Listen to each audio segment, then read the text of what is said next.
잘 보세요. 자, 사례 한번 들어볼게요. 사례 좀.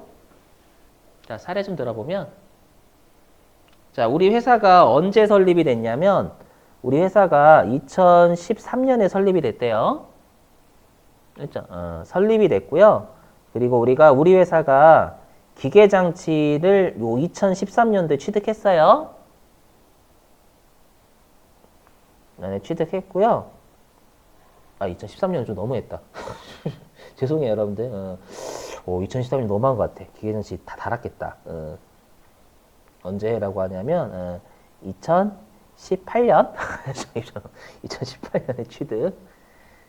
그러니까 좀 괜찮은 애를 취득했다라고 생각해 주세요.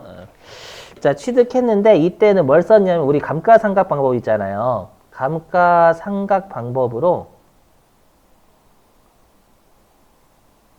정액법을 사용했대. 정액법. 정액법을 사용을 했어요. 사용했고 이 사용을 2022년까지 한 거예요. 그래서 2018년도부터 2022년까지의 감누 있죠, 감누. 감가상각 누계액이 3억이라고 가정. 3억 가정. 자, 근데 이제 우리 회사가 어떻게 하고 싶냐면 2023년도 있잖아요. 올해부터 방법이라 할게. 감가상각 방법이요. 감가상각 방법을 정률법으로 바꾸고자 하는 거예요. 변경하고자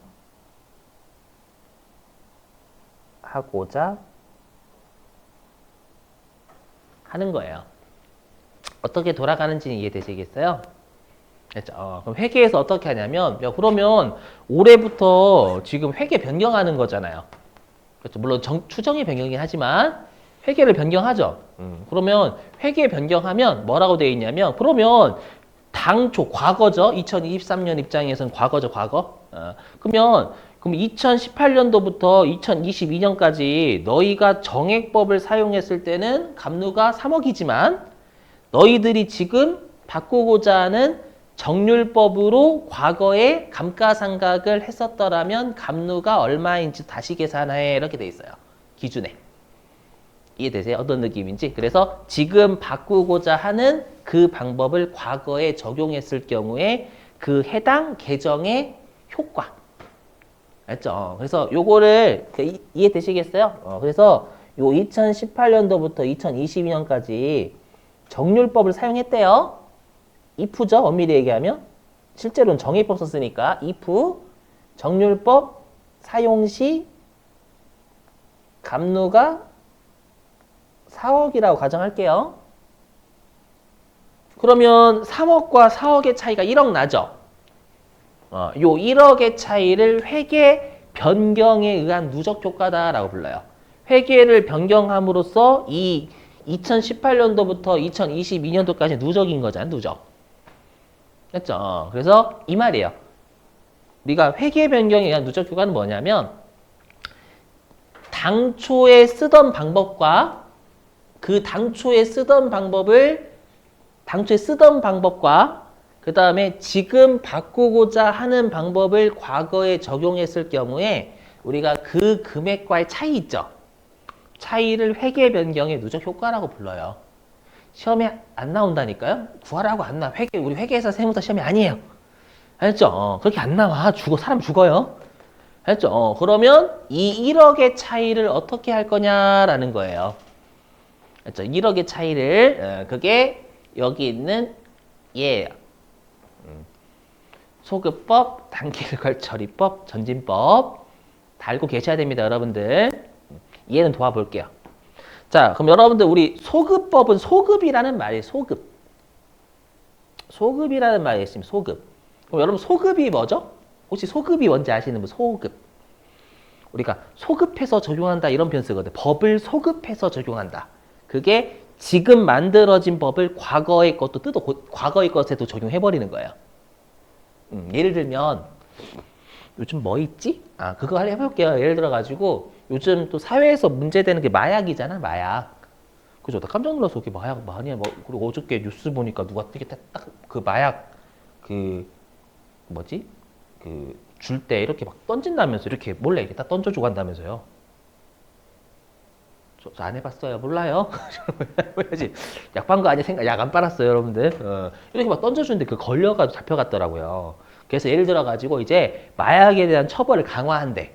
그래서 앞으로 이제 마약을 한 사람은 징역 3년에 처한다 이런 법이 만들어진 거예요. 예를 들어서 알겠죠? 그러면 과거에 마약을 하는 사람도 그냥 3년형에 처해버리는 거예요. 감옥에 다 끌고 오는 거야. 아셨죠? 그래서 우리가 원칙은 법은 소급 금지예요. 그건 일반 법이고. 알죠? 그럼 우리가 소급을 왜 할까요? 그러니까 이거잖아요. 방금 사례로 따지면 이 소급법은 지금 바꾸고자 하는 정률법 있죠? 얘를 과거에 쓰던 감가상각에 대한 방법 정의법을 다 정률법으로 갈아치워버리는 거죠. 왜 갈아치우는 이 정률법이 중요해서 그래요. 그러니까 회계 변경하는 게 중요하면 소급법 쓰는 거예요. 이해되세요? 그래서 중요한 게 뭐냐? 소급법 요게 핵심이에요. 중요하니까 과거도 뜯어 고치는 거예요. 중요하니까. 오케이? 네?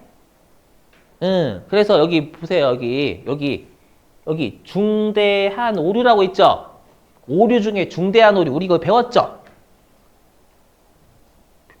언제라고 하시면 안 돼요. 법인세 때 배웠어. 분명히 전기 오류 추정 손실 그 해가지고. 어떡하지? 그때 했잖아. 금액이 크면 중요. 했었어. 분명히. 그래서 중대한 오류면 이익잉여금에 반영하고 중대하지 않으면 영업의 수익비용 처리한다. 그 여기 또 있어요. 여러분들. 못 맞나? 일단 이름에 중대한이라고 중대한. 그 다음 우리 아까 정책의 변경이 중요하다면서요. 맞죠? 그래서 소급 왜 뜯어 고치면 중요하니까. 그렇기 때문에 중요한 중대한 오류하고 정책의 변경에 소급법 쓰는 거예요. 자 이렇게 된다니까 여러분들. 아셨죠? 요거 주의하셔야 돼. 그래서 이 두 개가 소급법 쓴다는 거 외우셔야 됩니다. 맞죠? 그래서 여기 있잖아요 여러분들. 그래서 우리가 얘는 중요하니까 여기 이익 잉여금에 반영한다.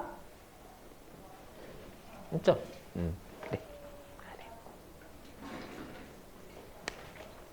요거 법인세 때 했어요. 맞죠? 왜냐하면 우리가 누적이니까 누적은 여러분들 우리가 과거의 수익 비용을 올해 연도의 수익 비용 처리하면 그 조작이라면서요. 맞죠? 그래서 어떻게 했냐면 우리가 이익이 쌓여져 있는 것이 이익잉여금이니까 그 이익잉여금은 자본이고 그럼 자본에서 조정하는 건 그건 조작이 아니다라고 쓰잖아요, 여러분들. 그렇죠? 그렇죠. 대기하서 한번 고민해 보세요. 나중에 그 유튜브에서요, 제 거든 뭐든 거기에서 전기 오류 치면 열심히 제가 막 거기 막 PPT 여기다 쓰고 있는 거 다 나와요. 그렇죠? 오케이. 예. 그래서 얘는 이익잉여금에 반영한다. 이것만 기억하시면 돼요. 됐죠? 자, 그러면 이 소급법은 과거의 재무제표 고치는 거예요, 안 고치는 거예요? 소급이니까. 고치는 거예요. 맞죠? 자, 그러면 장단점 물어보거든요. 자, 그럼 들어보세요. 외우지 마시고 이해를 하시고 외우셔야 돼. 이해를 하시고 해볼게요. 자, 그럼 여러분들 그 우리가 초등학교 때 있죠. 초등학교 때 저 때는 수음이 양가 썼었거든요. 저 때는. 근데 요즘은 수음이 양가 안 쓴다면서요. 뭐 평점으로 매긴다. 뭐 DC 이렇게. 요즘은 저 때는 수음이 양가였거든. 뭐 그 일제 강점기 시대는 아니에요. 오해하지 마시고. 그래서 뭐 내가 하고 싶은 말이 뭐냐면 내가 만약에 이 사람이 어떻게 초등학교 때 성적이 어떻게 됐는지를 좀 궁금한 거예요. 그렇죠? 궁금해가지고 봤더니 초등학교 1학년 때는 가. 근데 초등학교 4학년 때는 미. 초등학교 6학년 때는 수. 그럼 이 사람 발전해 온 거죠, 성적이. 맞죠? 그러니까 제가 하고 싶은 말은 초등학교 1학년 때부터 초등학교 6학년 때까지 수음이 양가라는 성적 체계가 동일시되어 있으면 동일하면 비교하기가 쉬워요. 맞죠? 근데 갑자기 초등학교 1학년 때는 수우미 양가 이렇게 썼다가 초등학교 2학년 때는 선생님이 가를 이렇게 쓴 거예요. 가를 어떻게 바꿨냐면 네가 사람 새끼니? 아니 성적이 그렇다고. 아니 지금 제가 그렇게 매긴 게 아니라 아니 초등학교 1학년 때는 가라고 성적 체계를 매겼는데 갑자기 초등학교 2학년 때는 어떤 선생님이 와가지고 가라고 하지 않고 네가 사람 새끼니? 이렇게 쓴 거예요. 그럼 어떻게 비교를 해? 맞죠? 가하고 네가 사람 새끼니 사람 새끼가 아닌 건 맞는데 어떻게 비교를 해요, 여러분들? 그러니까 제가 하고 싶은 말 뭐냐면 우리가 성적 체계가 일관돼 있으면 비교하기가 좋아요. 하지만 성적 체계가 따로따로 놀면 비교하기 어려워요. 그럼 소급법은 다 아까 사례로 따지면 정률법으로 다 바꿔버리는 거잖아요. 그러면 정률법이라는 체계로 통일돼 있죠, 재무제표가. 그렇기 때문에 여기요, 비교가 쉽다라는 거, 비교가. 모든 게 통일돼 있으니까. 되세요? 대신에 단점은 신뢰성이 떨어져요. 왜요? 고쳤으니까. 또 사례 좀 들어볼게요, 여러분. 저를 희생해서 말고. 자, 여러분들이 만약에 남자친구를요, 예를 들어가지고 남자친구 얼굴 보고 만났대요. 이거 할 때 욕 무지하게 먹었어요. 얼굴 보고 만났대요. 근데 얼굴을 근데 알고 보니까 남자친구 얼굴을 수정한 거예요. 뭔지 아시죠? 그럼 신뢰가 안 가요. 왜냐하면 얼굴 보고 만났다고 했죠. 얼굴 보고. 얼굴 고쳤다는 사실 알았어. 그럼 신뢰가 저해. 사례가 부적절한가? 이해되지 않아요? 그죠. 안 되시면 그냥 외우시고 뜯어 고쳤으니까 신뢰가 안 간다 이렇게. 됐죠? 자, 그 다음에 단기 일괄 처리법이 얘예요. 우리 그 중대한 오류 아닐 때. 중대한 오류가 아닐 때는 야 금액이 얼마 안 되니까 조작은 조작이지만 단기 손익에 넣자.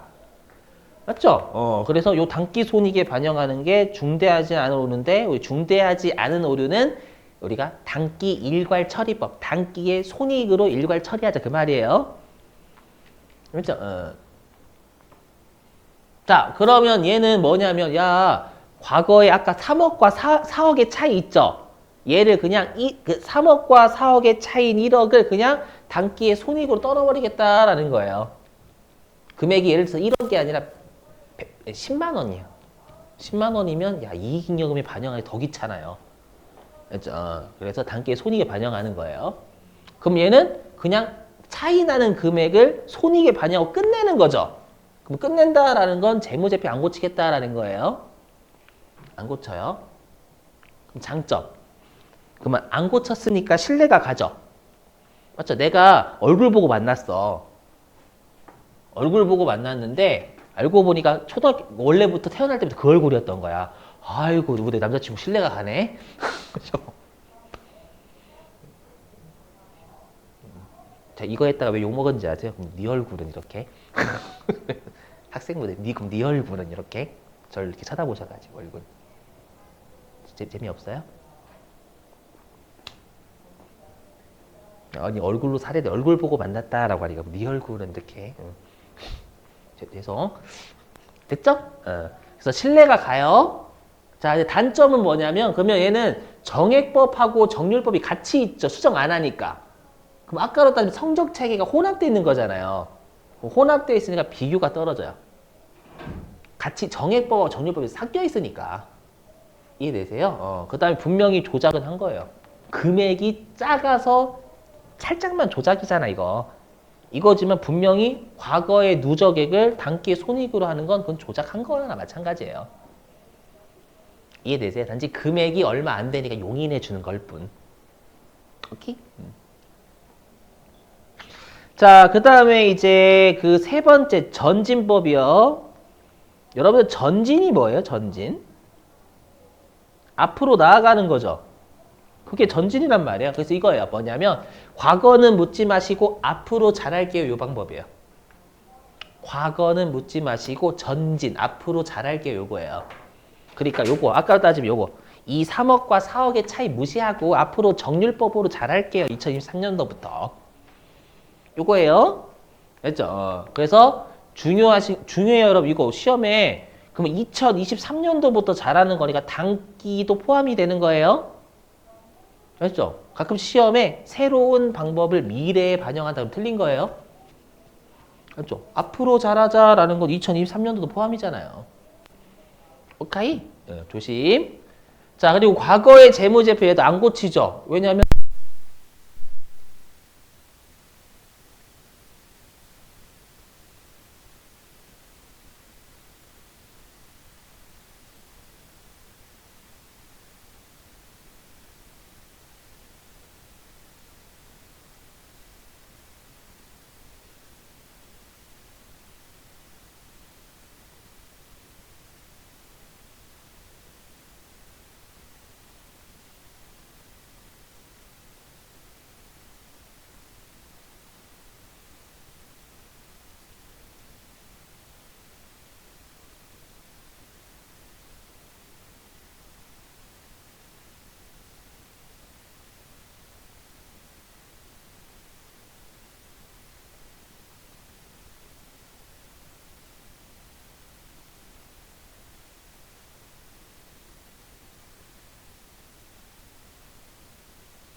자, 어디로 가주시냐면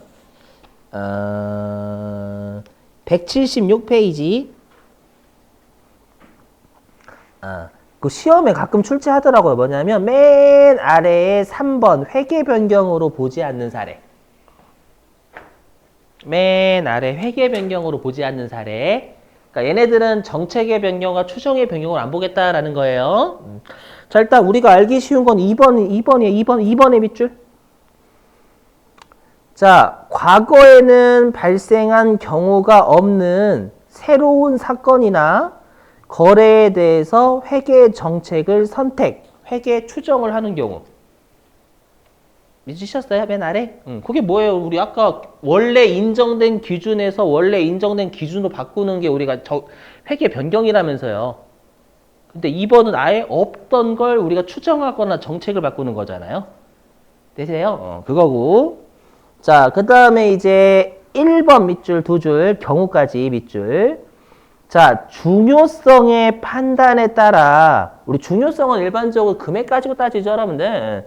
자, 중요성의 판단에 따라 일반 기업 회계 기준과 다르게 회계 처리하였던 항목들의 중요성이 커지게 되어 일반 기업 회계 기준을 적용하는 경우. 그러니까 우리가 원칙은 회계 기준 안 썼던 거예요. 대표적으로 우리가 이제 거기 사례에도 나와 있지만 우리가 뭐 품질 보증 비용 있죠.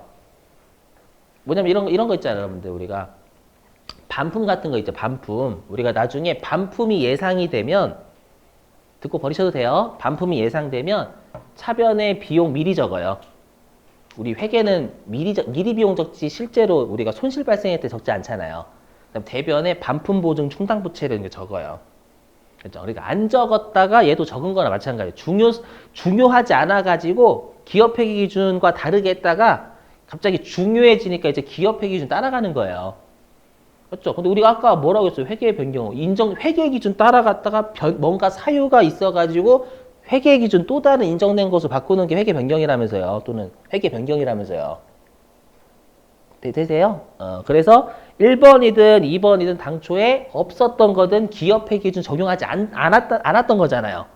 그랬다가 기업 회계 기준 적용시키는 거죠. 그러니까 회계 변경은 당초부터 기업 회계 기준을 적용을 했었던 걸 다시 또 다른 기준에서 인정한 것으로 바꾸는 거고, 얘는 기준에서 적용하지 않았던 거나 아예 없던 걸 이제 기준 적용하는 거잖아요. 오카이? 한국말? 그 말이 그 말. 자, 그 다음에 이제 어디로 가주시냐면, 자, 177페이지. 맨 아래 아니구나. 자, 1번 소급법 보이세요? 소급법? 보이시죠? 제3절 회계 변경의 회계 처리 별표죠. 177페이지에 제3절 회계 변경의 회계 처리 별표. 자, 1번 소급법 보이시죠? 소급법. 자, 소급법 2줄 밑줄입니다.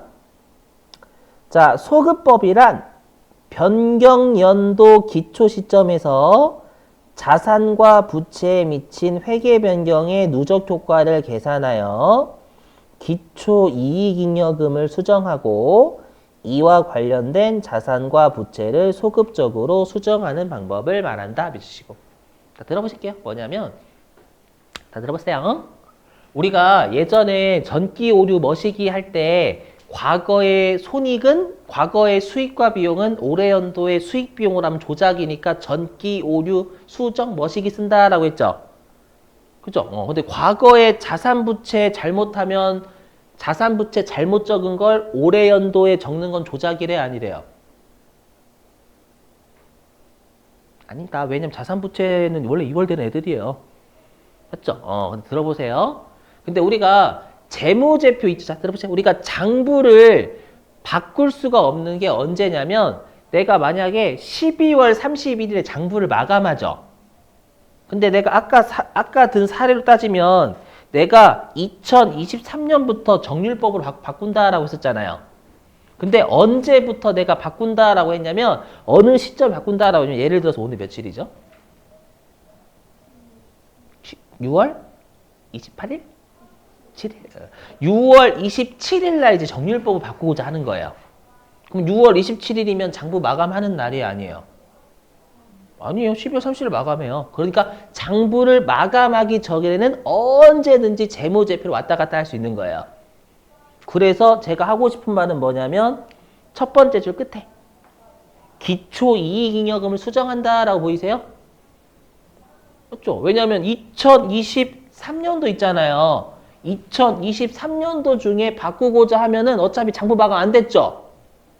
안 됐으니까 가장 과거의 재무제표는 전년도 말이잖아요. 그럼 전년도 말하고 단기촌 일치하는 말이잖아요. 맞죠? 그래서 전년도 말 재무제표 가가지고 수정하는 건 가능해요. 올해 연도에 재무제표 마감 안 됐으니 장부 마감 안 됐으니까. 오케이? 그 말이고.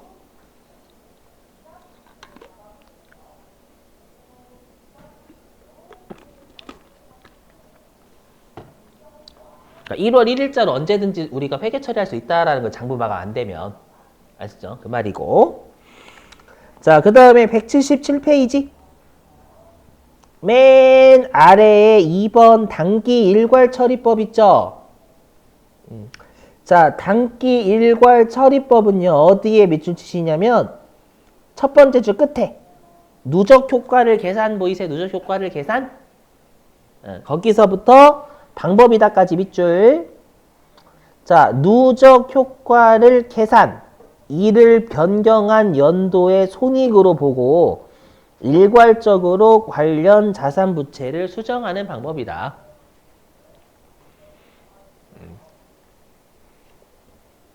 자, 들어보세요, 여러분들. 요거. 가끔씩 여러분들, 뭐, 선생님, 네가 손익으로 처리한다라고 했는데 갑자기 자산 부채는 왜 나와요? 이거죠. 들어보시면 여기. 보세요. 그럼 우리가 당초에 갑류를 3억 적었죠?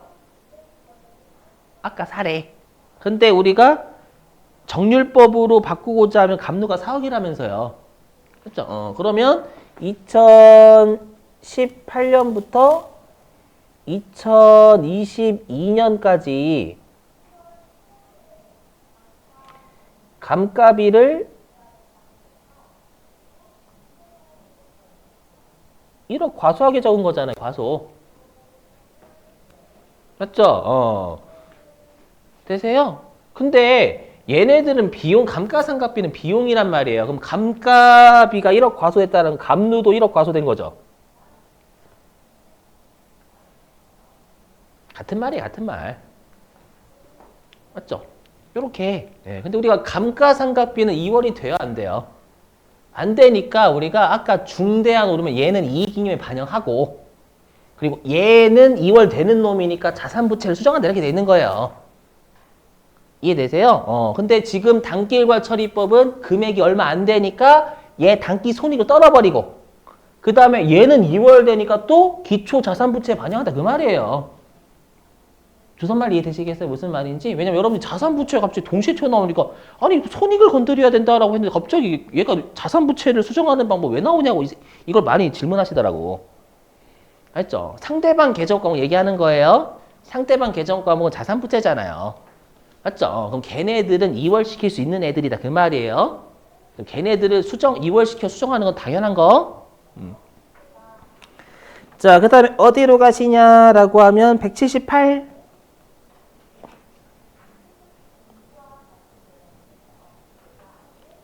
맨 위에 3번 전집 3번 전집법. 자, 전진법은요. 그 첫 번째 줄에 회계 변경 누적 효과를 계산하지 않고의 밑줄. 그리고 두 번째 줄에 회계 변경 효과를 단기 및 그 후속 기간에만 영향을 미치게 하는 방법 밑줄 치시고.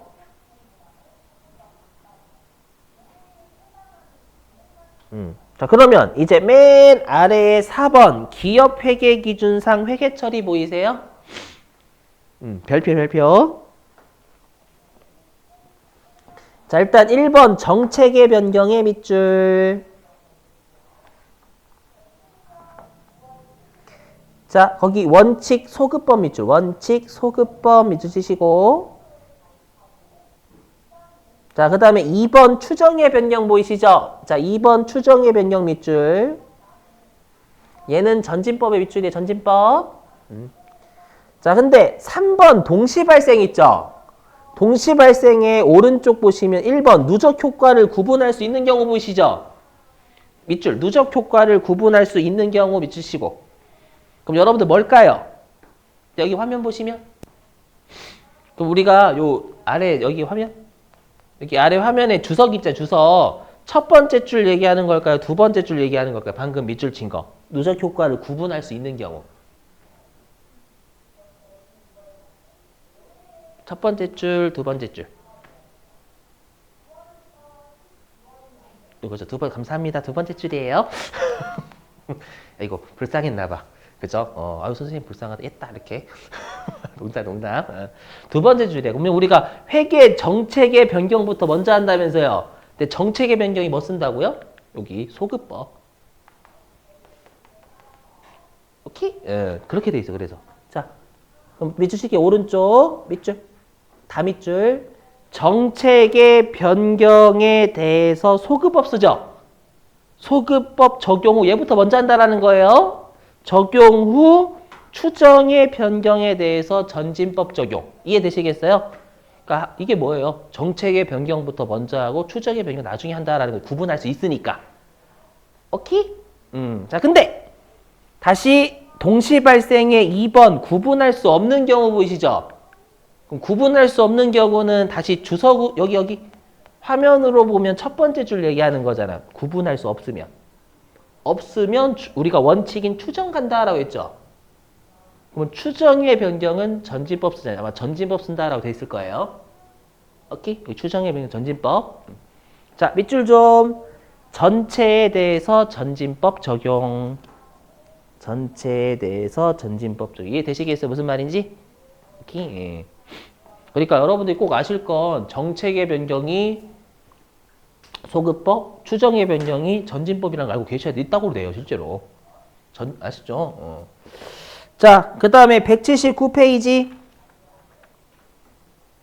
자, 제 4절 오류 수정 있죠, 여러분들? 오류 수정에서 그 맨 아래에 2번 오류의 회계 처리 보이시죠? 오류의 회계 처리. 거기에서 자, 중대한 오류라는 제목의 밑줄. 그 표에서 중대한 오류라는 제목의 밑줄 치시고 아래에 소급법 밑줄. 중요하니까 소급법 이렇게. 자, 그 다음에 오른쪽에 중대하지 아니한 오류 밑줄 치시고 중대하지 아니한 오류. 그리고 아래에 단기 일괄 처리법. 자, 이렇게. 자, 그러면 실제 여러분들 문제 좀 풀어볼게요. 교재 어디로 가시냐? 기출문제 교재입니다.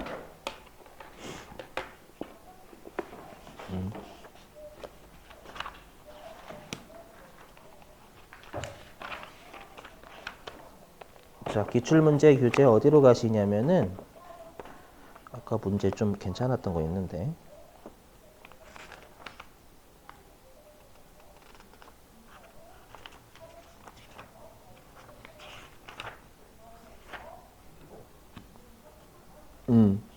여기 있다. 468.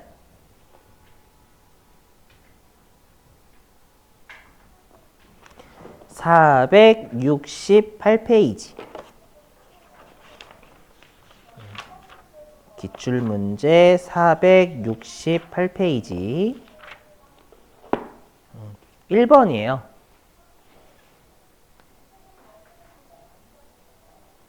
468페이지 1번.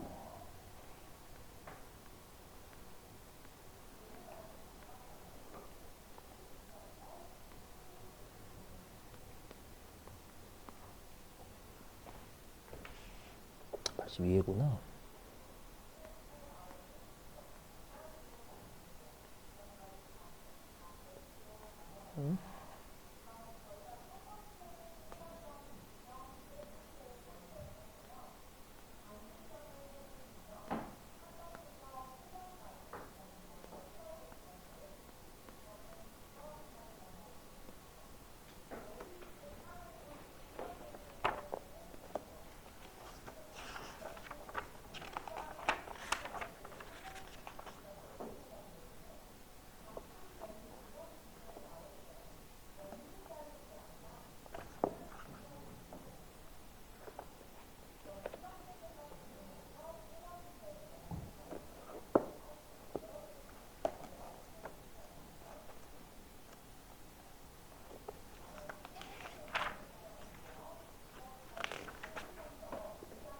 몇 번이에요? 몇 번?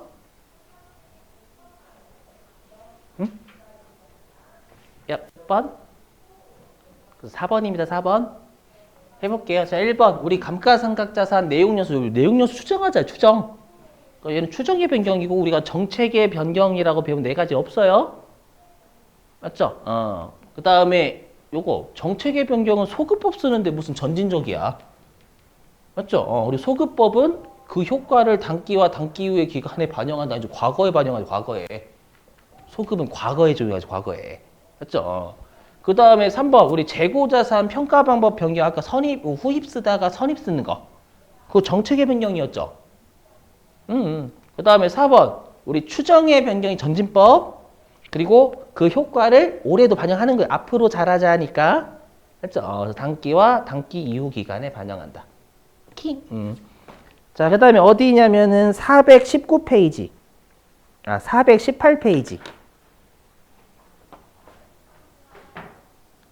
418.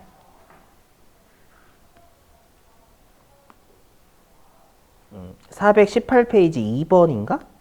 2번이 2번.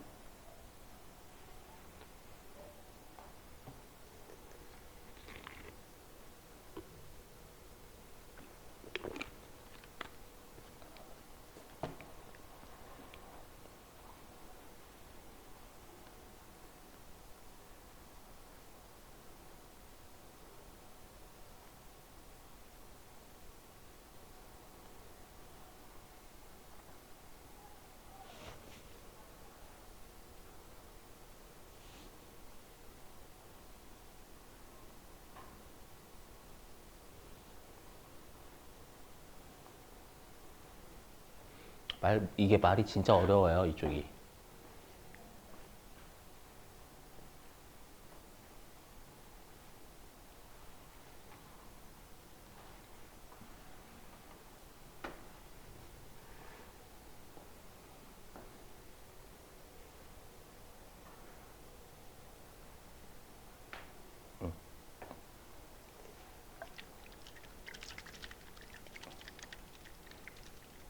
자, 그럼 몇 번일까요?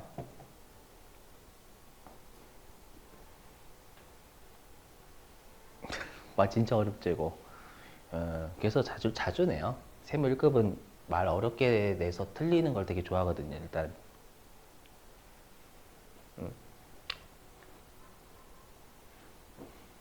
몇 번일까요?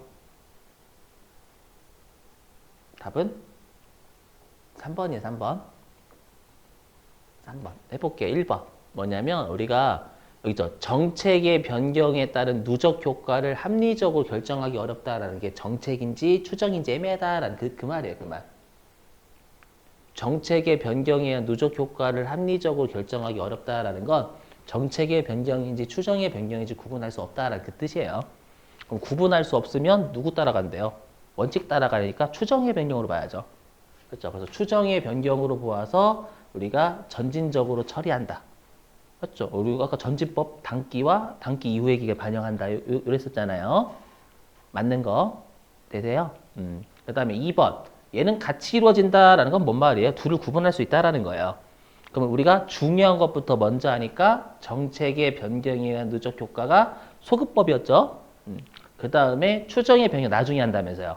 우리가 추정의 변경은 전진법이었잖아요. 그러니까 전진법 이렇게 출제하죠. 어떻게 한 전진 요건 보시면 전진 소급 이런 거. 그 다음에 3번은 뭐래요, 여러분들?